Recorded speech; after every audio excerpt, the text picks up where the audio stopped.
Welcome to this year, Thriving Moments, brought to you by the Sovereign Light Radio Broadcast Anchor FM, and made also available on 6 other different platform distributions. Live from North York, Ontario, Canada, I am your hostess, Reverend Maria Arvanites, and right out of Toronto, Ontario, Canada, our very special guest with us here today, Boyd Kodak. Hello, hello. Hello. How are you, my friend? I'm good. How are you? Yes, it's been a while since when we first officially met back in 2019, around March. It was Fantasy Farms. I remember. Oh yes, there. Yes. yes. That was great. Yes, that was one of our last big events I can remember before we were all locked away. Right. Folks, this is Boyd Kodak, and this episode, I believe it's episode number 32, is his upcoming musical, and transgender diversity inclusion. For those of you who do not know, Boyd Kodak was born in London, England, March 18th, 1954, as Jan Waterman. Boyd is a transsexual man who has set 2 legal precedents that have made Canadian history and worldwide news headlines. He is an award-winning musician, songwriter, filmmaker, curator, festival director, writer, event producer, programmer, human rights activist, and chair of the Toronto Trans Alliance. Boyd grew up with a sister and came from a Jewish lineage.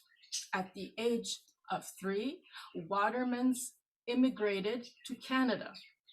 His family, who all fought in World War II, also taught him the importance of standing up for what he believes in, and being able to hear and play most instruments by ear.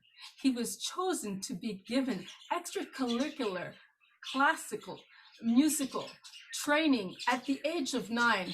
By age 13, he was performing as a percussionist with orchestras, symphonies, and various bands in a variety of styles. Prior to transitioning back in 1993, Waterman versus National Life, he set an Ontario Human Rights Commission precedent, referred to in the Human Rights Code and teaching materials in that of Ontario. It's referred to as the beginning of lesbian and gay history in Canada. During his transitioning years in the mid-90s, he became involved with trans in the media. He played a large role in changing the lesbian and gay community to the lesbian, gay, bisexual, transgendered, queer plus community. Boyd became the first trans person invited onto the programming committee of a LGBTQ plus festival and curated numerous trans programs for festivals worldwide. He was the educational of the continuing counting past 2 TS transsexual IS transgendered festival 99 2002. Boyd has been involved in producing 9 shorts for the festival circuit and 45 broadcast segments on LGBTQ plus life. He also co-produced the graphic novel, A Not So Very Toxic Tale. He is a recipient of the Proud Hero and 2011 Inspire Lifetime Achievement Award. In 2012, was inducted into the International Lesbian, Gay, transgender, formation of a transgender committee that helped Toronto Police Services to revise all policies, procedures, and training regarding trans people. This became Boyd's second historical human rights victory. It's hoped that the framework of this unique undertaking will become the prototype for other organizations to come worldwide.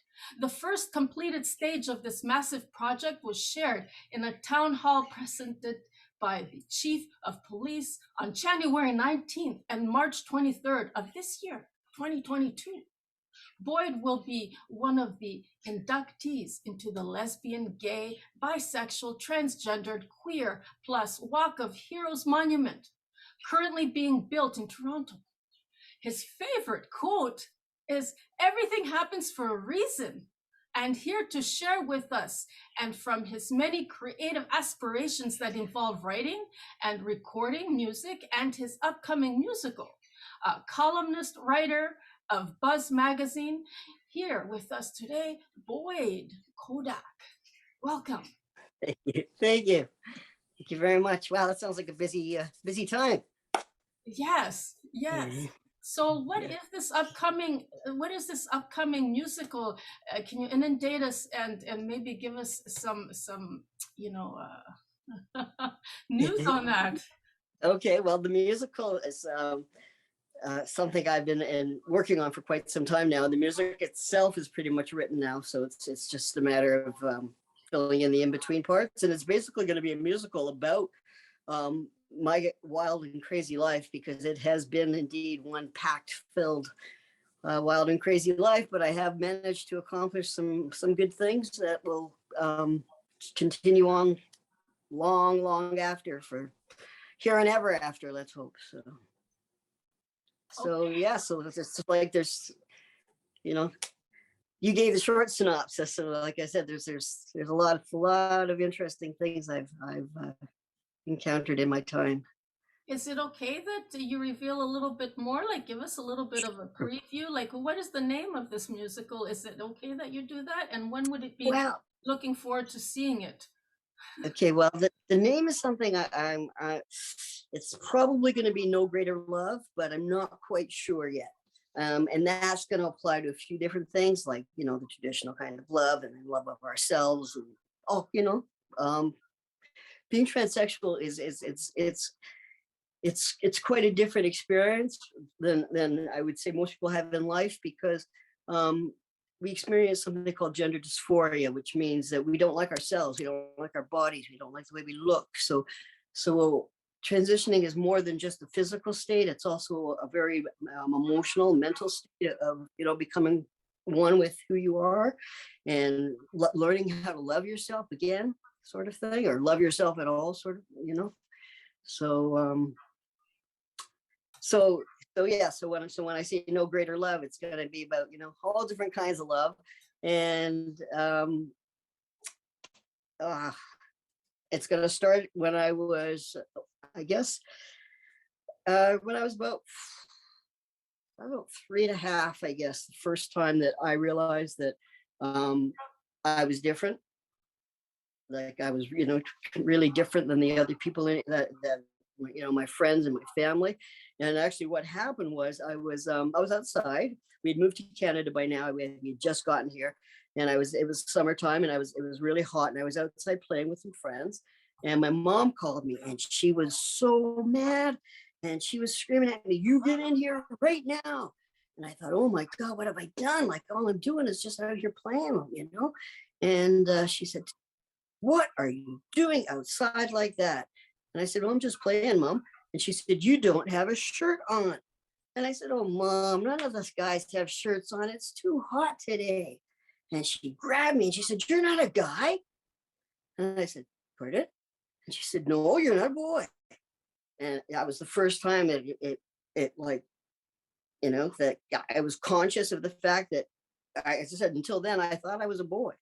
And that's when I realized I was different. And and it's unbelievable how much you can not like yourself at 3.5 years old, because that's not who you are, you know. It's a strange, so it's going to be a lot about that, and that's probably how it's going to start, because that's kind of how it all started with me, and then it'll progress from there to, you know, how I lived my life for many years, and the boxes I tried to fit myself into to compensate for the way I was feeling. I didn't understand what the word, when I was 3.5, I knew I was different, but I didn't understand what the word transsexual was. I didn't understand what the word homosexual was, gay, lesbian, you know. I knew we had somebody in the family that you know, my dad used to laugh about and joke about, you know, oh yeah, they used to go down to that place there, but other than that, I mean, you know, I do nothing until I was actually, I guess I was about 13 years old. Do you remember Pierre Burton? No, not You really. don't remember Pierre Burton? Oh, I'm so surprised. I thought you would for sure. Pierre Burton used to do, he was a Canadian. I think one of the first Canadians to run his own talk show. And I think he was originally on radio, then he went to TV, and he used to interview all kinds of people all over the place. And I know, strange thing for a kid to like, but for some reason I just found him really, really interesting. And I was in school and we had to do a project on famous Canadians. So I picked Pierre Burton and ended up watching a ton of Pierre Burton shows. And who did he have on but this woman who, this was, oh my God, a long, long time ago. We're talking like probably in the 60s, 70s. The woman, what was her name? Christine Jorgensen. Do you remember ever hearing of that name?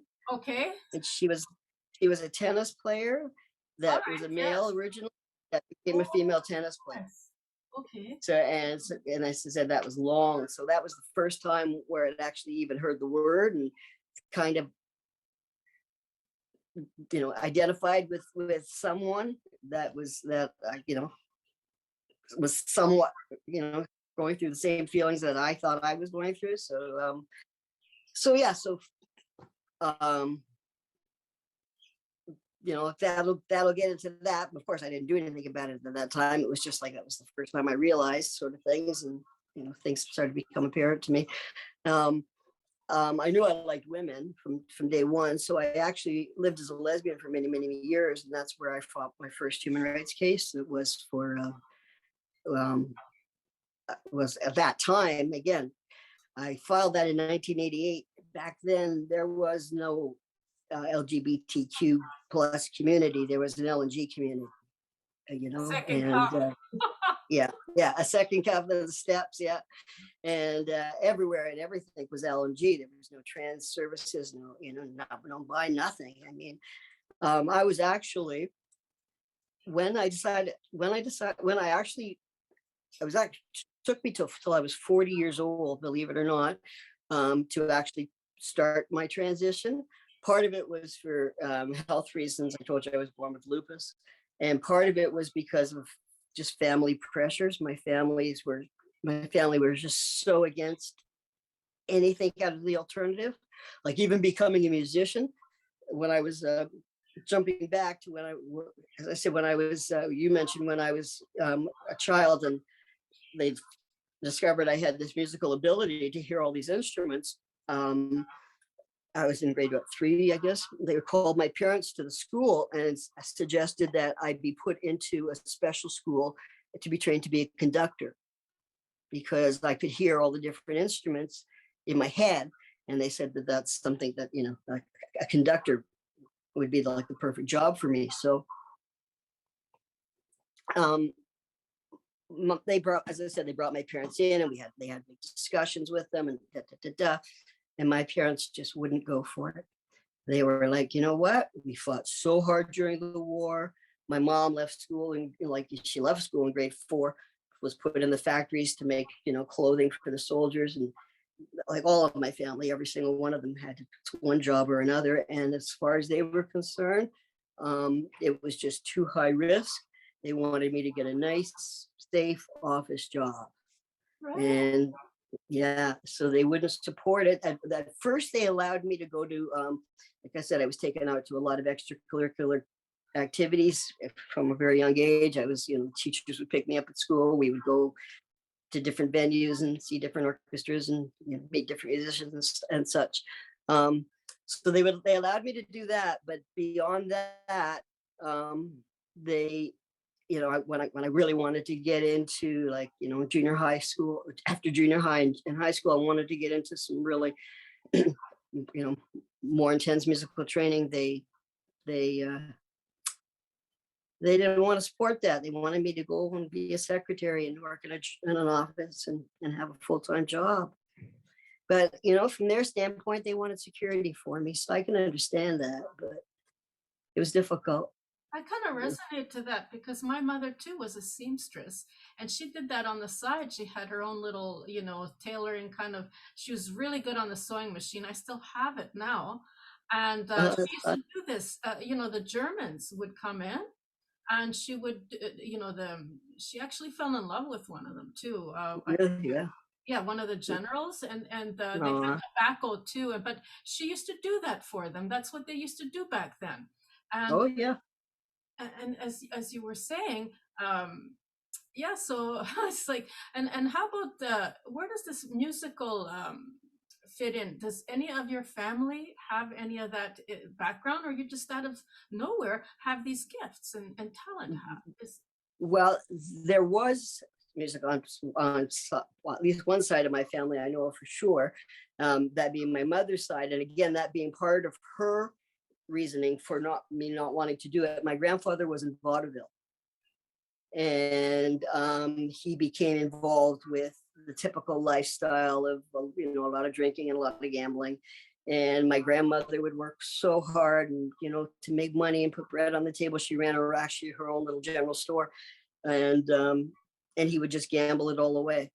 So my mother also saw that as being a negative, which of course, you know, that's a lifestyle choice, but associated that with him being a talented, working in the arts. So yeah, I definitely know that there was talent on that side. And whenever my family got together, they would pull out all kinds of, you know, combs and wax paper and spoons and you know, pots and pans, and they would be playing instruments on everything and making music on all kinds of things. So definitely there had to be some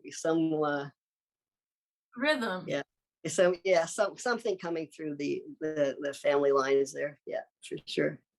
And what about your sister? How did your sister take to all of this? How did you fit in with your sister? Did you get along at all? How was the relationship between you and your sister? My sister and I, we had we did get along, but we were 5 years apart, so we had very, very different tastes. You know, like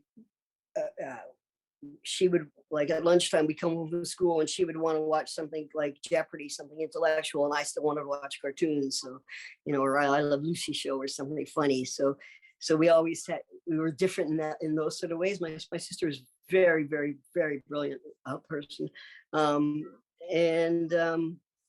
Yeah, we always got along and loved each other, but we had very, very, very different tastes, very different lifestyles, you know.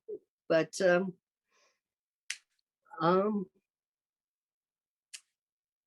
I remember her constantly always being there and always being a part of my life. And she was, yeah, it was, you know, some, like all kids. I mean, I'm sure all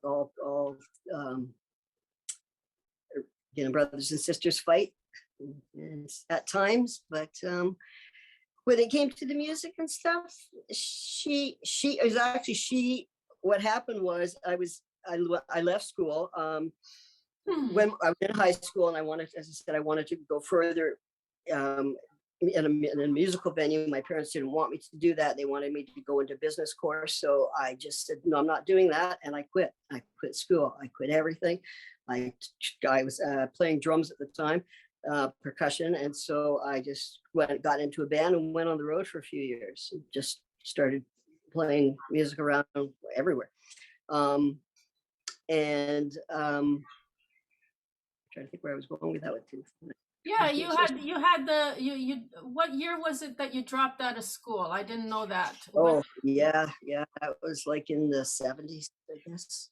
Oh, I mean, like what year did you have high school? I dropped out in grade 10. I dropped out Well, actually, what happened was I had a music teacher in high school, and music, I always got like 95, 98, 99. It was just like a breeze for me because I could hear it, so I could just play it. But I hated theory because it slowed me down. I didn't want to take the time to learn it because I didn't need to. Right? I could hear it. It was, when you're a kid, and when you're a kid, you're not that well disciplined. And there was nobody disciplining me because nobody wanted me to do it. So, other than, of course, my teachers wanted me to learn theory. So I would kind of skip over the theory and so it was in my last year of high school, grade 12, I guess. And and it was my last term, my second last term, I guess. Yeah. And she said to me, okay, well, I've decided that this term I'm going to make your mark be 90% on theory. And I said, oh, come on, I thought she was just joking because we'd always gotten along really good in the past. I mean, I belonged to every single band that we could possibly play for. And, I was constantly busy working in the music department. And she failed me. Oh my gosh. Yeah. So I was so upset. So I said, okay, that's it. You know what? And so between that and my parents, yeah, kind of, wow. Yeah. So I said, you know what? That's it. I'm done. So, I was a kid, 17 and a half, 18 years old. And I just took off and went on the road thinking that, I didn't need anything else. And what happened was I played and played and played, and I was doing really, really well. And then my parents, of course, were still, no, you can't do this. You can't do this. So my sister happened to be working at a company at the time. And she said, you know what, I can get you a job as a file clerk. And then at least you'll have something else on a resume to fall back on, sort of thing. So I agreed to do that. And I agreed to do it for 3 months initially. And so my parents were like, okay, 3 to 6 months. I said, okay, 3 to 6 months. No, yeah, okay. Wow. Just so that, I have something under my belt. What happened was, as I mentioned before, I had lupus. After a few months on the job, I started feeling really awful. And I couldn't figure out what was going on. I couldn't move. I got all swollen. I was like a balloon. My temperature went up to 104. They took me to the hospital. And they said, oh my God, we don't know what's going on. It's some kind of septic disease or something. And it turned out that it was lupus. And it came out just in a rampage. And I actually had subsequently heard that it is not uncommon that when you go from doing a job that is very physical, which drumming, of course, is very physical, not in the fact that, you're performing every night, moving all your hands and legs, plus you're picking up your equipment, moving from job to job. It's a lot of work to a very sedate job, which filing, you're sitting at a desk doing, that it often will be a time when a disease presents itself. And of course, the fact that I wasn't happy. And again, when you're not happy, quite often, it's a time when disease presents itself. So that's what happened. So I got really, really sick. I actually spent the first 6 months, I guess, in bed. And then I kind of went between flare-up, remission, flare-up, remission, flare-up, remission. So I ended up working at that company, believe it or not, for 25 years. But of course, not as a filing clerk. I found that, I would sit there and I would get bored doing my job filing. So I would read. Well, when I read all the company materials, which was like a financial insurance company. So I was reading policies and all kinds of, underwriting manuals and very boring stuff. But basically, I taught myself everything there. And I ended up becoming vice president. So that turned into a 25-year job. Vice president, can you disclose that for what? Yeah. Oh, well, for various companies, actually. I started out, the company I originally started out, I worked up slowly. I went to, supervisor, manager, And what, you want to know the name of the companies that I worked for? Yeah, is that okay? Oh yeah, I worked for many companies. When I first started out, I worked for a company. It was called Union Mutual, but I don't even think they exist Oh, anymore. insurance companies. They were all insurance companies. Okay. They were insurance, financial, Okay. annuities, all that sort of different, that vein of things where, yeah, to do with finances. I did risk assessments and underwriting and policy writing and marketing and you name it. I just kind of did a bit of everything sort of thing. What I'm And thinking here, what I'm thinking here is how tough it must have been for you to be dressed in a woman's oh God, attire, like a skirt or a dress, and your hair it was, up, and oh, what is that? well, no, I refused to do that. And that's where my first human rights claim came in. As I said, when I left school at 17 and a half and went on the road, that's also when I discovered my well, as I said, I always knew I liked women, but I had no idea what that meant. We didn't get the education in schools like kids get nowadays. So the first thing I had, first time I had ever even heard the word lesbian was at a school play. And I had a friend actually, a woman friend of a girl, we were like 10, 11, 12, 13 at the time, who we used to be girlfriends sort of thing. And she happened to be in the play and she played, it was called The Children's Hour. Have you heard of that story? It's about the two women teachers. Oh yes, I loved it. Yes. Yeah. Very much. So, oh wow. Yeah. So she played the lesbian woman teacher in it. And I went to the theater the night. It was like a school play, saw her in the play. And then all of a sudden everything kind of like, oh my goodness. That describes what I've been doing, what we've been doing. So okay, I kind of realized, okay, so I came out basically at that time. And when I was working in the insurance companies, I was always out. I mean, I'm one of these people. I wear my heart on my sleeve, sort of thing. If I'm thinking something, you pretty much know it. I'm not very good at keeping secrets or telling fibs or keeping it real. living a life that doesn't feel like me. So even at the insurance company, as I was actually quite well known, I used to dress very nicely, of course, but I used to wear pants but I always wore cowboy boots. I had a cowboy boot fetish. And, but like I said, I had virtually like in most of the companies I worked for. So I went to, it was Union Mutual, and then it became Constellation, and then it became, Cigna and Paul Revere. Oh my goodness, Mutual of Omaha. I also ended up consulting because I became such an expert in what I did that other companies wanted that particular knowledge. I specialized in something called long-term disability, which is kind of ironic considering I ended up becoming long-term disabled. But I developed a rehabilitation program, which was very new in the industry at the time, that focused on, instead of just giving people money, which, of course you give people money if they need it, but helping people to rebuild their lives. But not just like the standard thing, like there was one fellow that invented a game, and we ended up, helping him and trying to help get him funded and get him marketed. And sure enough, he was successful, and he lived off of it for, so like good stories, like not rehabilitating people to the point where, they were, sick and had to get up and dig a ditch each day, but trying to find things that would help people to move on with their lives and, better themselves if they wanted to, rather than just sit around and feel disabled, because that's not a good feeling. So I ended up consulting for many, many different companies. In fact, sometimes two or three competing companies at the same time.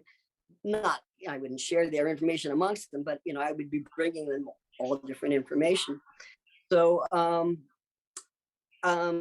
because I was really good at my job, I was wanted. So it was rare that anybody would even care about how I dressed or how I looked at the time, as long as I did my job. And that's what, they wanted their numbers, their books turned around. I ended up working for one company, and it was called National Life. And I was hired by a fellow, and who himself was a gay man, but he was very, very closeted. And he told me, you know, the people that own this company, and or in particular the president of the company is extremely homophobic. So, you know, I don't even, you know, so you're on your own. I said, yeah, whatever, you know, I'm me, and that's the way it is. And I'm also a very friendly person. And this was a large company. There was like over 200 people that worked there, and about a dozen of them were gay and lesbian people, right, men and women. So they had their own lunchroom and their own cafeteria where you go eat your lunch or buy your lunch or whatever. So I would talk to everybody because I said I'm a friendly kind of person. So I would ended up, you know, talking to this one and talking to that one, and we all became friends. And so there was a group of us, maybe, you know, a dozen of us. And if we had lunch together, we would sit in the lunchroom together and, you know, just hang out. We were buddies. Sometimes we'd get together after work. You know, you do that when you work at places, like you form friend groups. Well, none of these people either had ever been to any of the Christmas dances or company functions. Yeah. So, and everybody wanted to go. And I said, look, you know what, let's go. Let's all go together, right? There's enough of us. We can have our own table. You know, we were polite. We didn't do anything abnormal that anybody else wouldn't do. Like, you know, we were just friends, right? It wasn't like we were sitting there making out on the tables or anything like that. And so we decided we were gonna book a table at the Christmas dance. Well, I get a phone call that I'm to report to the president's office, right? And by this time I was vice president, but there was more than one vice president. There was, like, you know, there's life insurance, and there's group insurance, and there's health insurance, and like I said, there's all different. And then there's annuities and financial aid. So there's all different categories, and in the company where there's, you know, different, and each one of those had their own vice president. So I get called down to the president's office, and I get told that I'm to I'm to disperse this little group of friends that I've put together. We're allowed, they don't mind if gay and lesbian people work at the company as long as they sit at their desks and don't talk to anyone else, and do not socialize on company time with other people, and that we were not welcome to come to the Christmas dance, and that I was to make sure that everyone was not to be told that, and that then just to prove the point, like just to make sure that these 12 people really knew that they were, you know, they were to you know, no longer engage in any kind of friendship activity. They wanted me to pick one and fire them. And I said, for what? What would I be firing them for? They said, doesn't matter, just pick one, you know, just to prove that we're really serious about this. And I said, no, I you know, I won't disband the group. I won't tell them they can't come to the party, and no, and I will not fire anyone. So I left. I went back up to my office, and sure enough, within 10-15 minutes, 2 big security guards came to escort me out of the building. And I was fired. And so now this fellow, as I said, this president, he was a very very rude person. Like, he would go around say, like,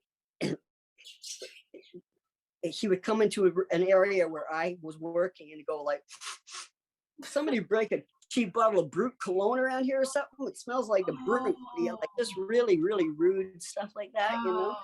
Yeah. So, so as I said, so I ended up, I left the job and I filed my first human rights complaint. And it was, now by this point, the Human Rights Code had been changed to include protection for gay and lesbians, but there had never been a case challenged. As a lesbian, were you a woman at the time?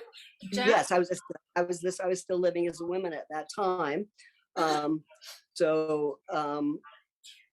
and as I said, I was dressing in pants and a jacket. I always looked really nice, but I didn't wear skirts.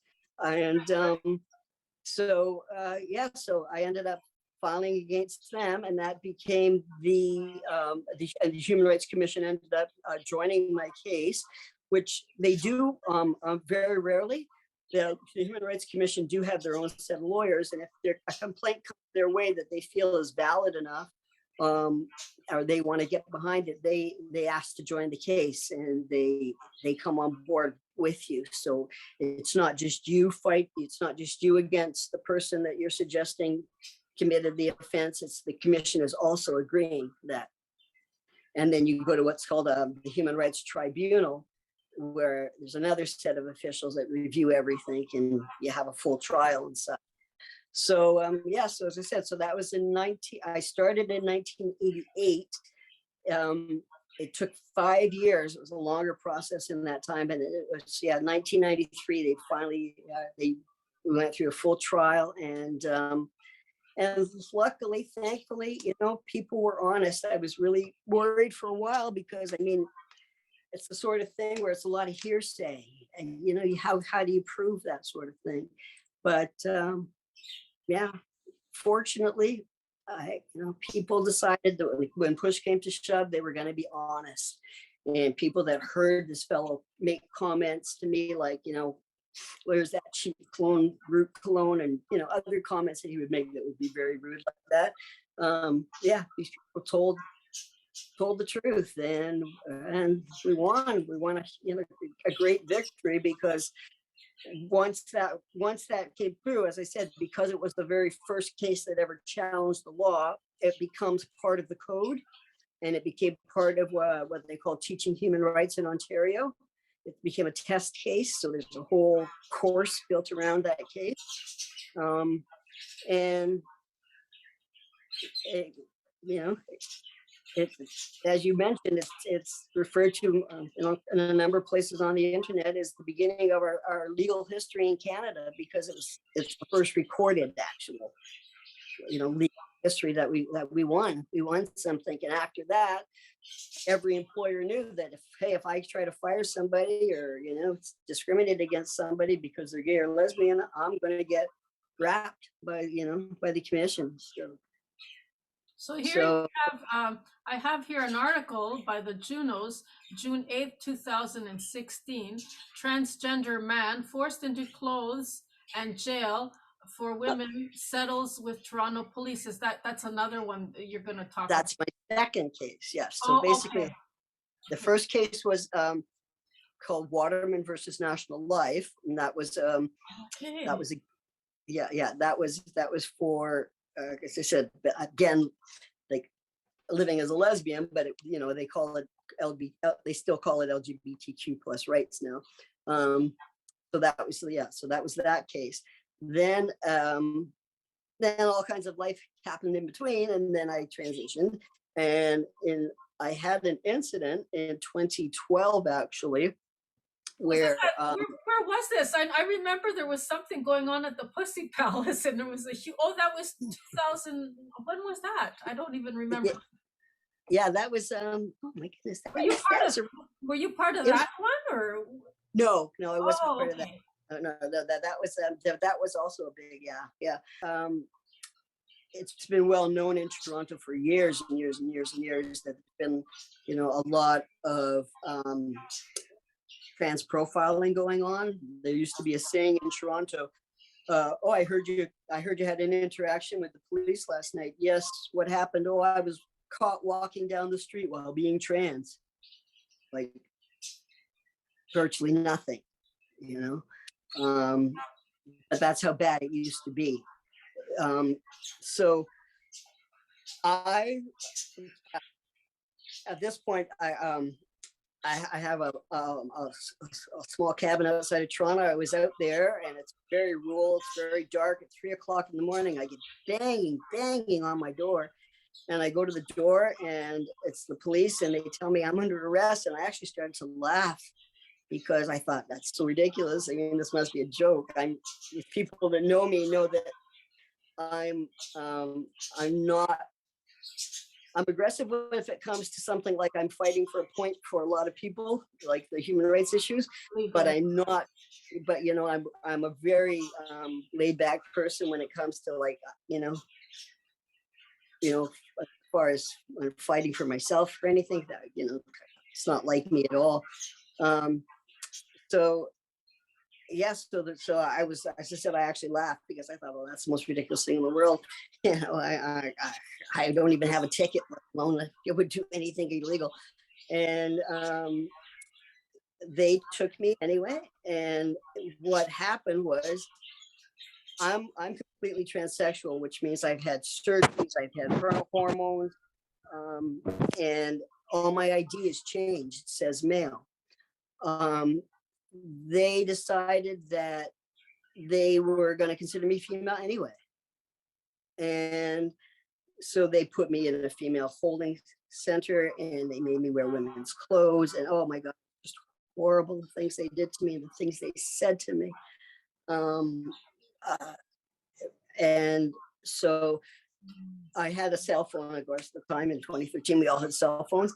And my battery had run out of charge, and they said, "Oh!" And at this time, I owned 2 houses.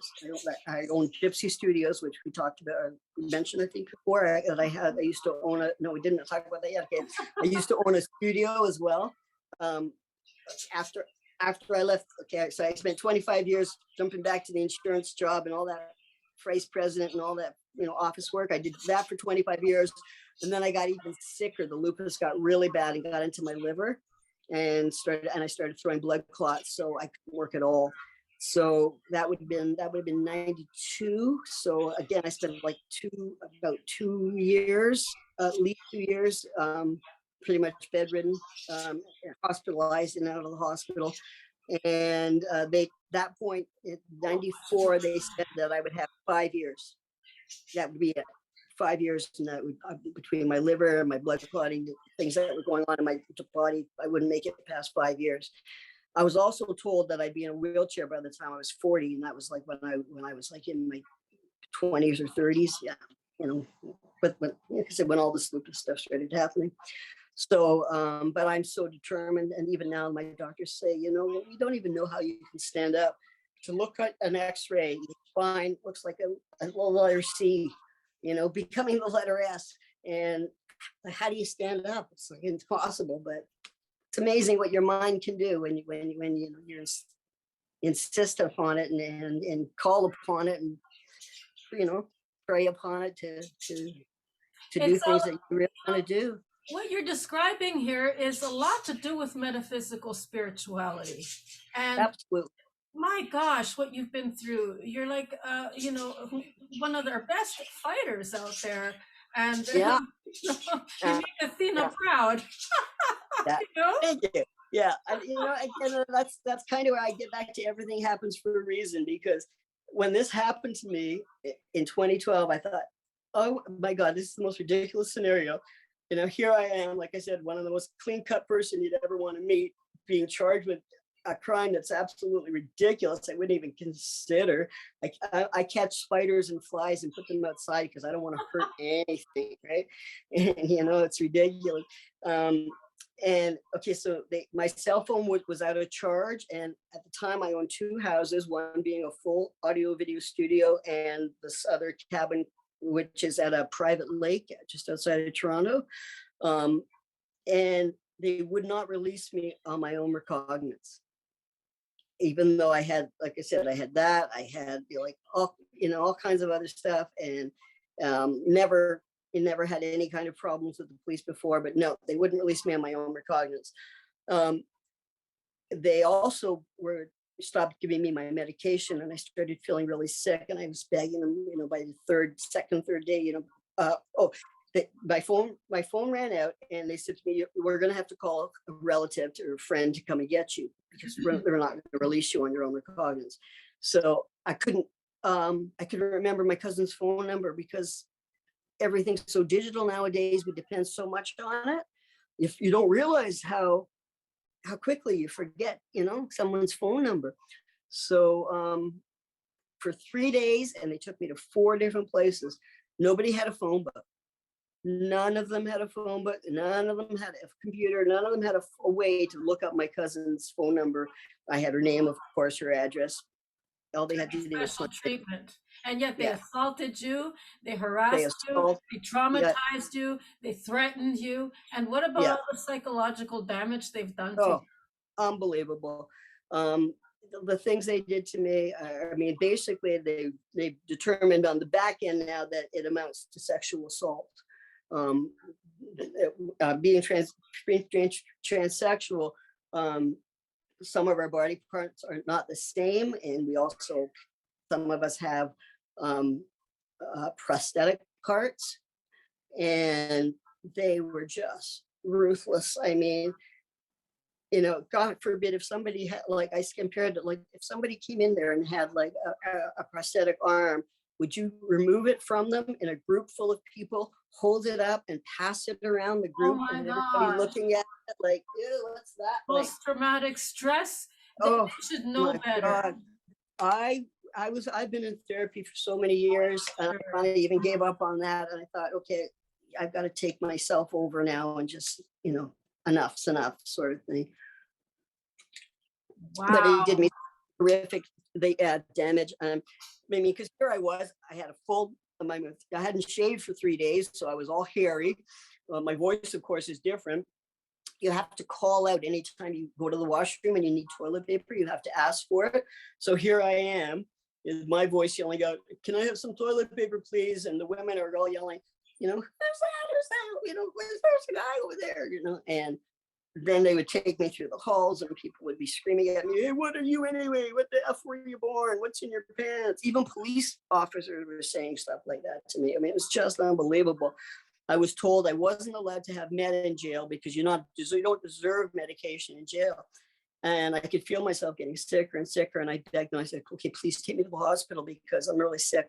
You know, you guys, you're not giving me my med. This is life-saving med I take every day." And so they finally took me to another place that had a nurse. And the nurse looked at me and did some blood tests, and she just went. It was like 1 o'clock in the morning, and she called the emergency doctor right away. So yeah, it was just the most insane, ridiculous, um, you know, event to take place, and the charges were withdrawn. But what I was put through in the process will never be withdrawn. So as a result of that, and I know that I'm not the first person, the first transsexual person or transgender person to have had negative encounters with the police. You know, I've heard lots of horror stories about other people as well. So I decided, okay, again, everything happens for a reason, and you know, there has to be something that comes out of this that turns positive, and it's become more positive than I could even possibly imagine at the time. The police have done such an incredible amount of work. I did file a complaint against them for their behavior towards transgender and transsexual people, and it I filed in 2013. It went to tribunal in 2016, and the decision was then released. And it's taken between 2016 and now. They have revamped every single procedure and policy, and it's incredible actually what they've done. And it's been put online in a survey, and this is the first time the police or Toronto police, anybody, have ever released any of their policy or procedures like, publicly. So yeah, it's pretty impressive what they've done. What gets to me is they never once thought of putting you in protective custody.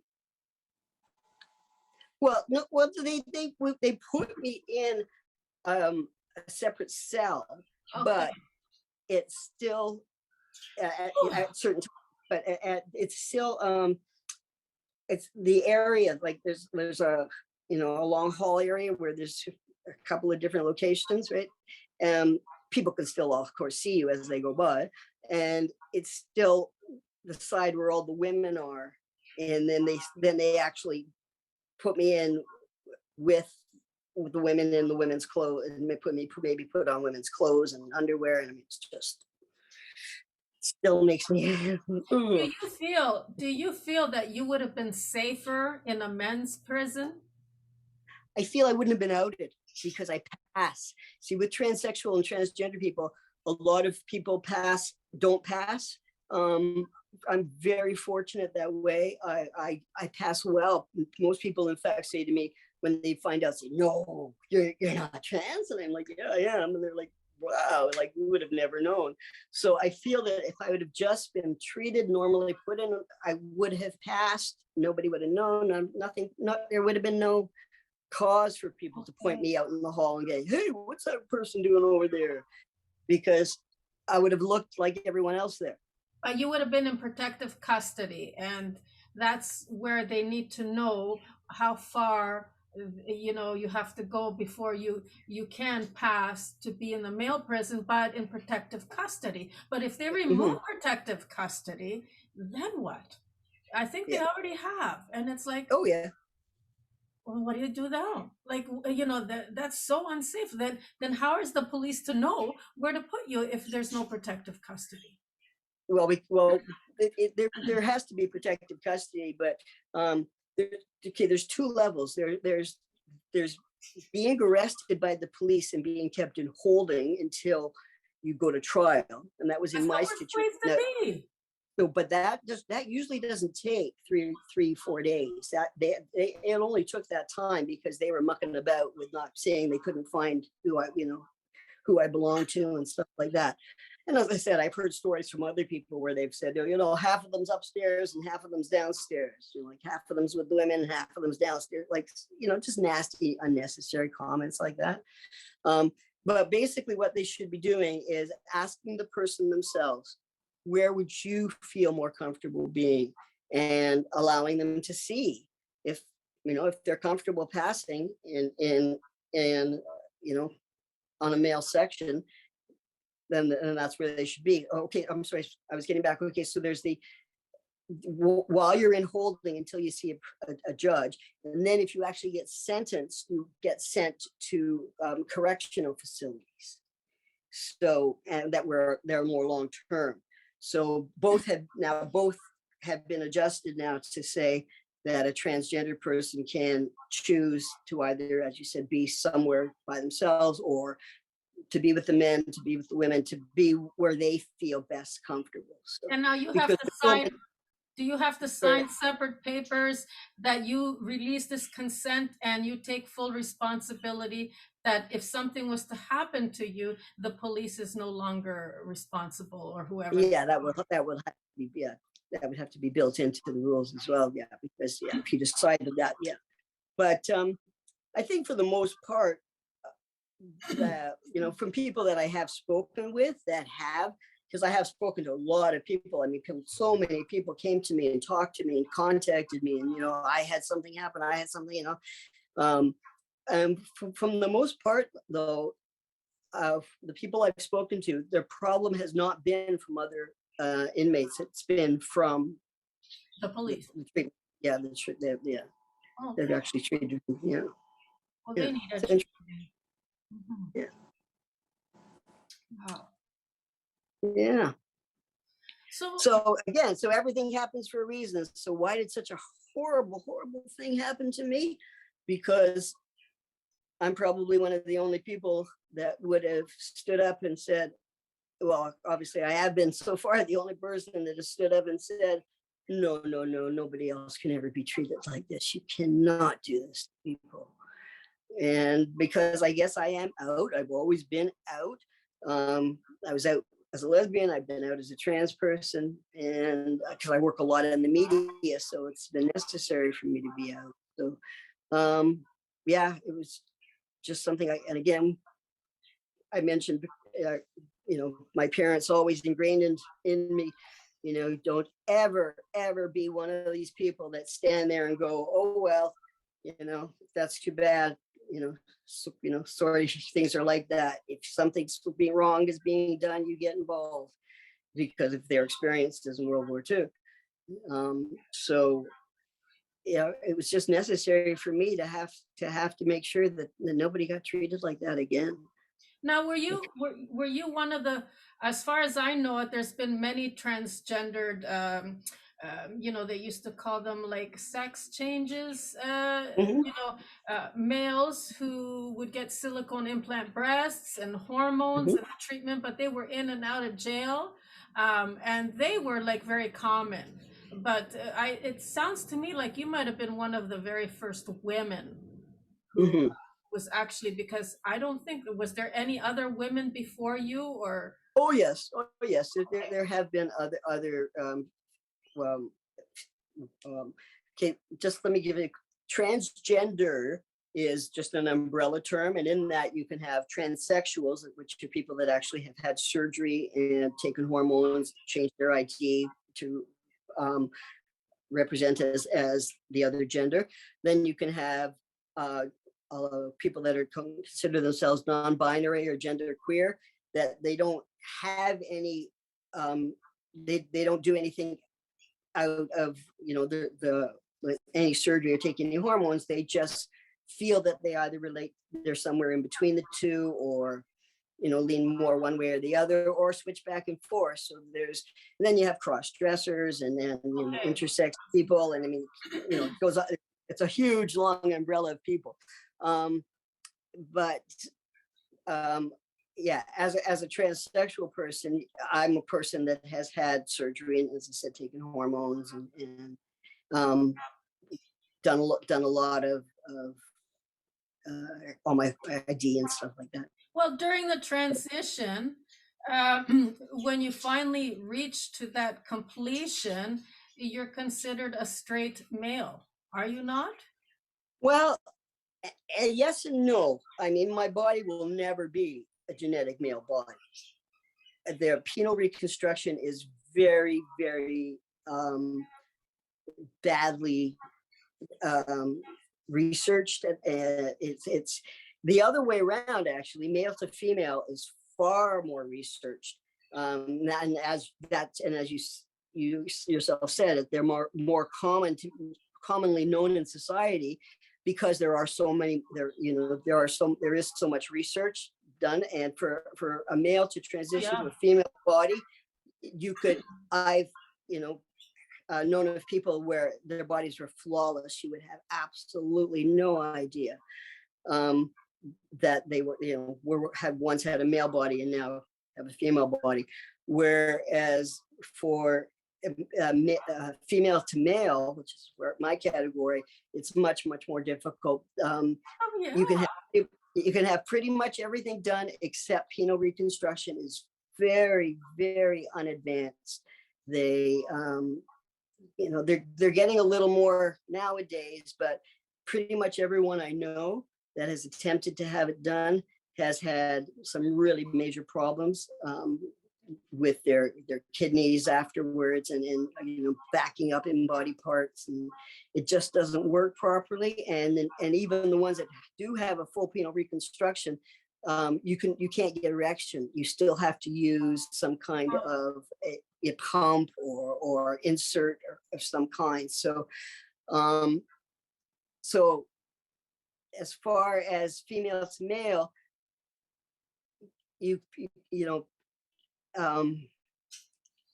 that kind of passing, like on a completely naked basis, to see a female to male person that's transitioned, and to see them completely naked, it's rare to impossible that to see a female to male that will look exactly the same, because it's just not scientifically done yet.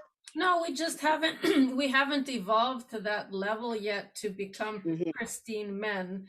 Humanity, mankind needs to grow up and become more mature, because right now they're just like little boys running the planet. And once we become to the next level, as we are evolving, you're going to see the changes. You're already seeing it with the genetic modification with these the P Pfizer and all these things, and exactly. Now the whole thing about this is these injections, they're not meant to kill people. That's not what the agenda is. The agenda is to evolve mankind, not to kill them. Mhm. But this is where Hopefully, the spiritual work must come in, because if you're not spiritually ready, you won't make it. You'll have to transition, and that's, and perhaps maybe the next time around you can come back and things, but not everybody's yeah, gonna make it. exactly. Yeah. And yeah, now Sure. this thing about the Gypsy Studio. You have it here on Small Business Owners. Gypsy Yes. Studios. Do you still are up and running?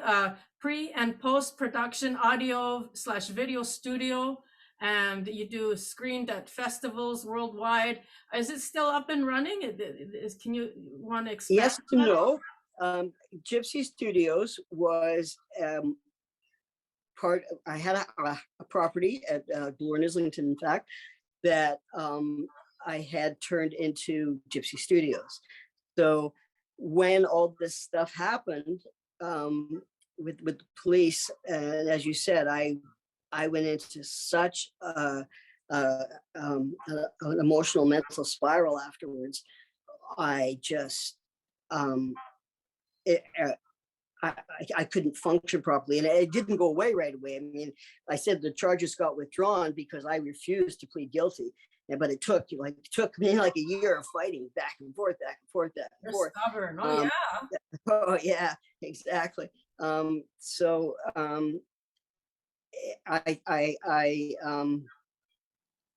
it was extremely difficult to yeah, from emotional perspective. So I ended up losing that house because Oh, instead I just for about 6 months, at least a good 6 months, I wasn't functioning at all. I wasn't remembering, to pay my bills. I wasn't remembering to eat. I wasn't remembering, like, I was just a complete basket case.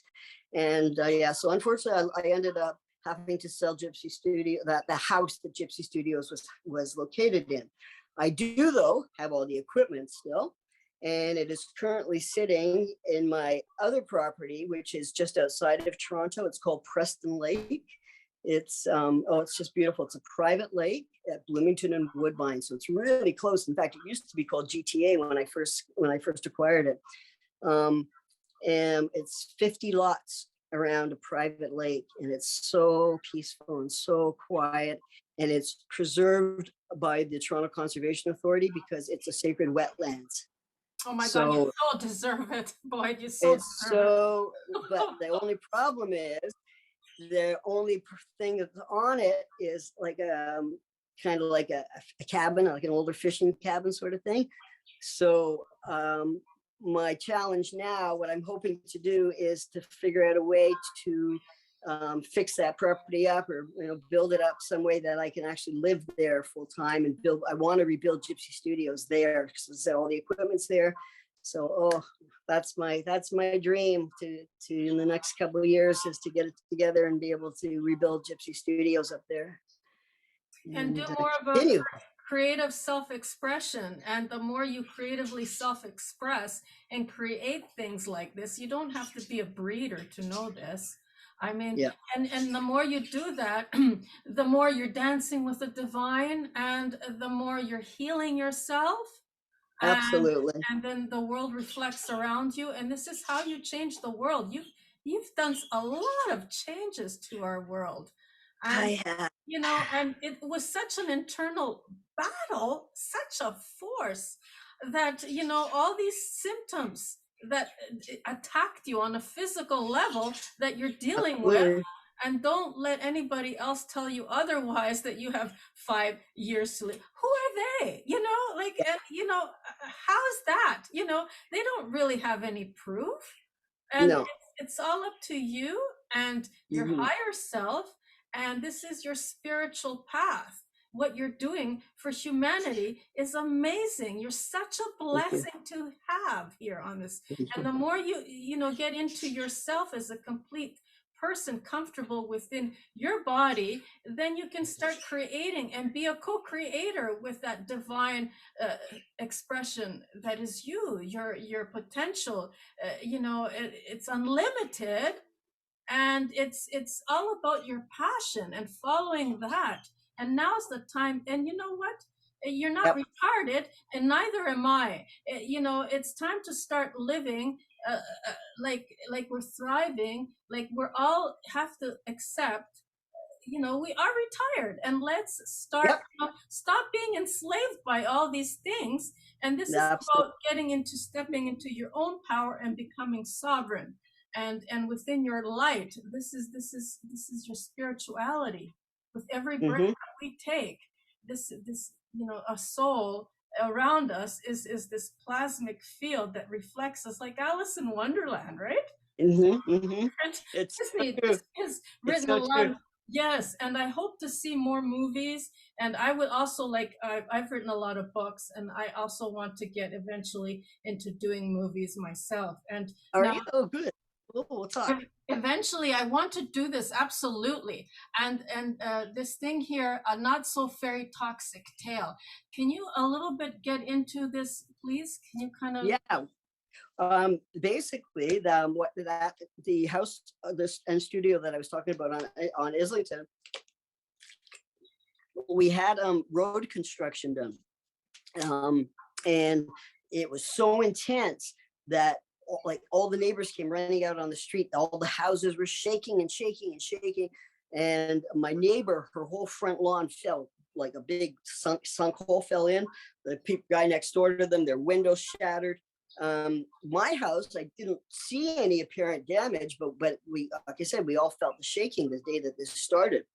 And a few months went by, and I started feeling not well. And everybody that came into the house would say afterwards, "I don't feel very well." And I thought, okay, something strange is going on. And what we ended up finding out was that this massive vibration. It was an older house back then that used to have radiator heating, hot water rads. Do you know what that is? Like the hot water pipes. Oh yeah, absolutely. Radiators. I have Okay. that. Okay. Right? Okay. I love it. You gotta That's my bleed favorite them, thing. right? Yeah. Yeah. It's still my favorite heating, though, is radiant heating. So it was, as I said, it had all the pipes that for the radiators and stuff going through the walls. And what we didn't realize was that there had been a crack or two that had happened behind the wall, and water had been slowly seeping into the drywall, which formed black toxic mold. Oh my gosh. Yeah. So I called my insurance company, and the fellow came over, and unfortunately he didn't know what he was doing, and he put a large hole in the wall, which was the absolute wrong thing to do, and left it open for 2 weeks before he sent someone in to take a look at it. The person that he sent in to take a look at it came in, took one look, and said, "Oh my God, who put that hole in the wall?" And we told him, and he said, "Oh my God, I'm out of here." And we said, "Are you telling us that we should get out of here?" And he said, "I'm telling you that it's toxic." So we had to leave the house. We had to leave everything. And it was a horrible few years. And so we ended up writing a graphic novel about it, so that hopefully, again, other people would notice these sort of things before they ended up getting really sick and having major problems with their house. But it was a difficult time. It was a difficult time too, because they weren't recognized back then. It was 2003. Yeah. Oh, okay. 2003. And yeah, the doctors weren't really recognizing that there was such a thing as toxic mold even back then. Where nowadays, you punch it in the computer and you'll get 1,001 hits about it. So yeah, so we wrote the graphic novel. We did start to make it into a film, and there is a small clip online, with I think the first 3 minutes and such. And then one thing led to another, and just the project got abandoned, and we never picked it back up again. So, but the book is still out there. Okay, now go ahead. Sorry. No, it's a good read. It's a good read because it again, it gives you a lot of knowledge about what to look for, so that you don't end up getting into that sort of situation. Okay, well, please tell us where we can find this book and how we can purchase it. Okay, that's a really good question. I'll have to look. It used to be at the women's bookstore, and I can't remember the pages, but I'm not sure if it still is, so I'll have to check it out. It was online as well, but I noticed that the site's been taken down. So to Yes. see about putting back up again. Oh, I don't know. Books, January 7, 2019, issue A Twisted Fairy Tale About Toxic Masculinity. No. No, that's No, well, it has been taken down, and someone else, yeah. like Lori Miller or someone else, did something, and I don't know, but yours isn't not on here. So I would No, we did. As I said, we did have it online, and it was actually a free download because we wanted to make sure again that people got the knowledge that they needed. So I think the person that was running the server must have taken it off. well, We'll get it. the first 3 minutes of it is Not so fairy toxic tale. Once upon a time. okay, I got it. It was just going on, but yeah, on IMDb Pro. Yes. And it talks about it. There's about actually maybe 17 seconds of it. Yeah. and then whatever other link to it is not there. Nothing else is available. I mean, I could give that thread to people so that they can see it. But sure. Actually, what I'm doing is I'm just in the midst of building a website. I have my domain. It'll be voidkodak.com. And so I'll have everything available on that soon. That'd be amazing, because that'd be so simple. And yes. You also have, when I first met you, you had a booth on vaping, and you had the THC holistic kind of treatments, and you also have something here on. It was sorry, go ahead. It's a CBD. CBD, okay. Yes, it's CBD from hemp. So it has some THC, but a very, very small amount. It's like less than 2%. But actually, the endocannabinoid system is something that they discovered that we all have in our bodies, but they only discovered this a few years ago, which is really, really interesting because it's the largest system that we have in our bodies. And I can shoot you off some diagrams and stuff, and you can see that we have what they call receptor points pretty much throughout our entire bodies, in our brains, in our lungs, in our organs, in our skin, and pretty much every tissue you have in your body, you will have a CBD receptor point. And what I got into was actually my lupus. It was just after the police incident. I went into such a bad flare-up, terrible flare-up. I was like, this was like 5 years. I couldn't hardly do anything. And I think, as you said, part of it was definitely emotional. Part of it was physical, probably stemming from emotional. The doctor said, you know what, let's give you a course of chemo. And I was, for, I don't have cancer, do I? And they said, no, but we're hoping that the chemo will trick your immune system, will like give it a jolt and trigger it, maybe, because basically lupus is your system is attacking itself. So I thought to myself, that just sounds like a crazy idea. So I had two of my specialists were discussing this, about how they were going to try this experiment, and I thought, it just doesn't sound right to me. Why would I poison myself even further? So I started researching, and I found out about this. I guess this, I started this 4 or 5 years ago. So I found out about their discovery about the endocannabinoid system.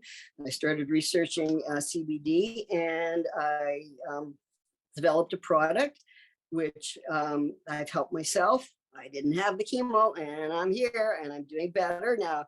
I'm still having some challenges, but I'm also 68 years old and been living with lupus since I was, a baby. Yeah, I mean, my doctors, again, for I don't know how many years they told me, oh, you're on borrowed time. It's like, yeah, okay, that's well, I'll keep doing what I'm doing while I can do it. So. You were being bullied. Those are threats. I know, it's horrible things doctors can say to you sometimes, eh? Yeah. Psychological bullying. I mean, there's nothing you can't do. Basically, people have to do it on a physical level for you to be able to charge them. Hmm. There's a Yeah. lot of Oh, things. Yeah, so we're exactly. not quite there yet. No, we're not quite there yet. No, no, no. So yeah, so I yeah, so I basically have been able to help myself, and anybody that you know knows my door's always open, and I've been able to help a lot of people, a lot of really sick people that were told the same sort of thing as me. Sorry, we don't really have any other alternative for you, and What exactly are you selling? Are you like making CBD. baking cookies, or what are you doing? No, well, it's an oil. It's it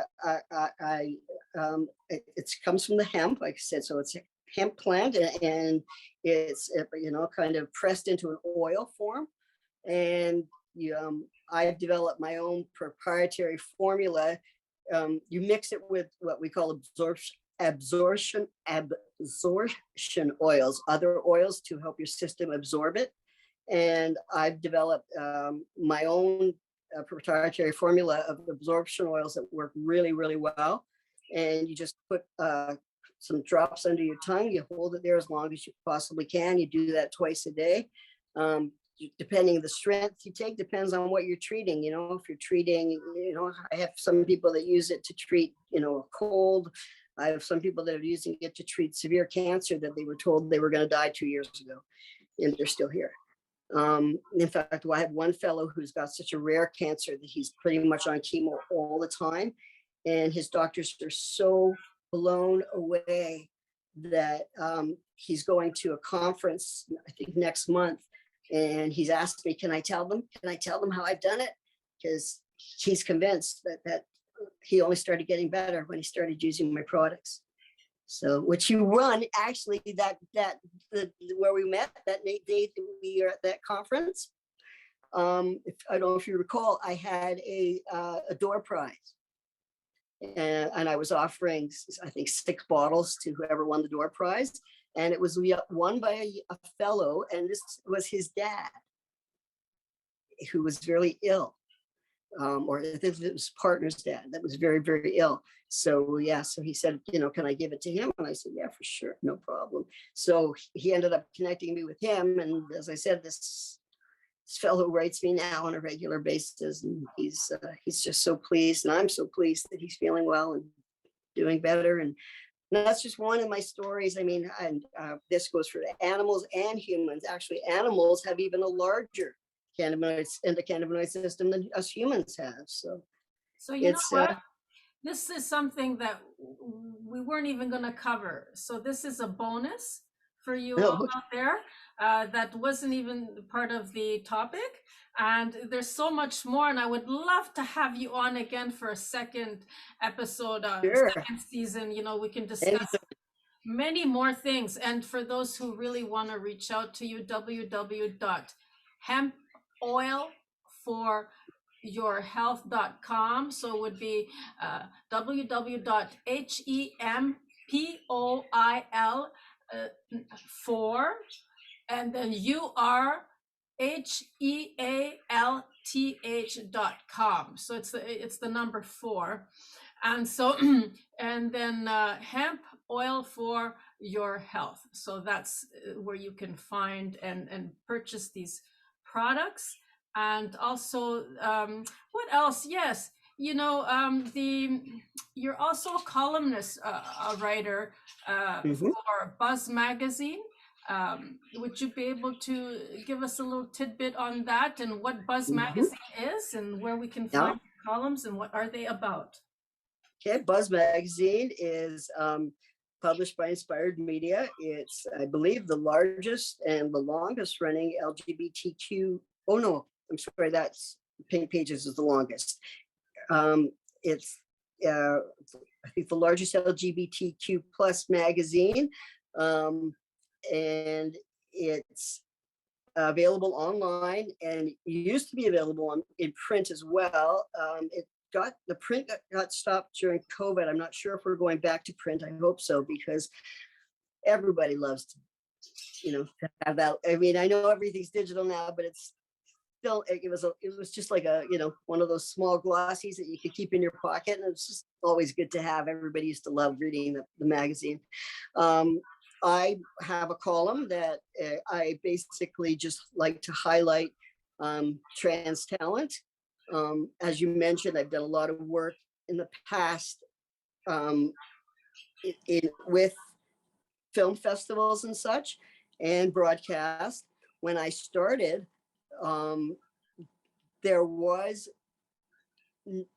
the trans programs were work that were about trans people, not by trans people. And there were films that were being done about us, like very much like the same as, with gay and lesbian, it used to always be, people from outside of the community looking in, doing films about the community. And so much, it was very much the same for the trans community. And even the work was being picked for us, not by us. And that's when I started working with initially the Inside Out Festival, became the first trans person to be invited onto the programming committee of a gay and lesbian festival, and was able to start choosing trans work, and work by trans people. So it changed from night and day.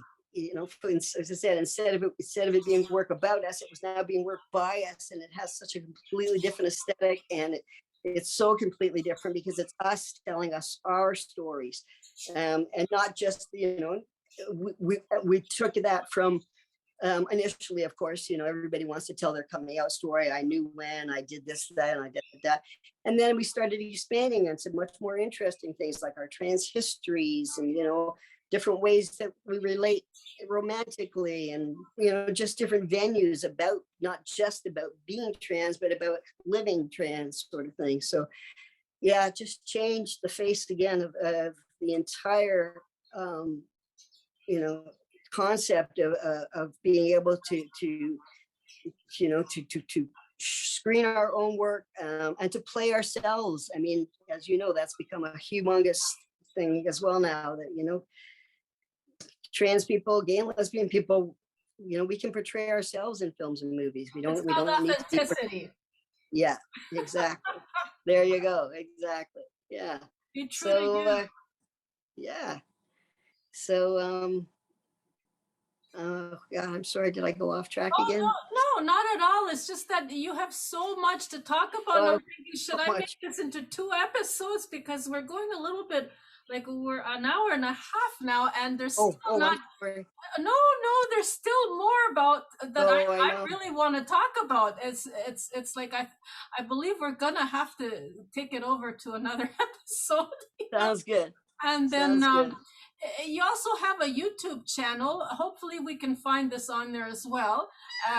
Now, youtube.com/user/BOYDKODAK. Well, I'm going to have, wherever this might find you folks, I'm going to have these links down below, or wherever the description box might find you. And in closing, let's do this. Do you want me to kind of play a little bit of something that you were singing here, Carrie and Boyd's? Wait a minute. It's with Cherry Chestnut about 3 years ago from your YouTube channel. And this is Send Me to the Moon. And I'm just going to put a little bit of what your voice might sound like. And if you want to see him play the percussions, and it's just beautiful. So just a little bit, and then we'll get back to talking, in closing. Okay. Yeah. Kodak.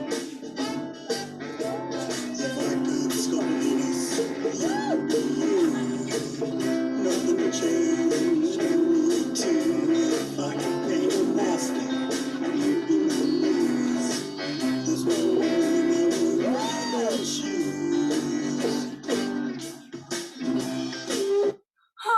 I love it. Absolutely. Thank you. I didn't have Cherry Chestnut's permission, so this is why I just cut it like that. I wanted to hear your voice. And folks, if you want to see and hear more of it, just go to the YouTube channel. Your YouTube channel. I don't know what hang on, what it's called.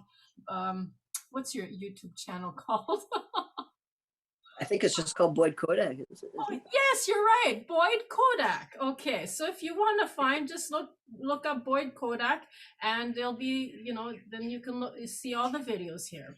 Great. In closing, And lots more to come. yes, absolutely, right?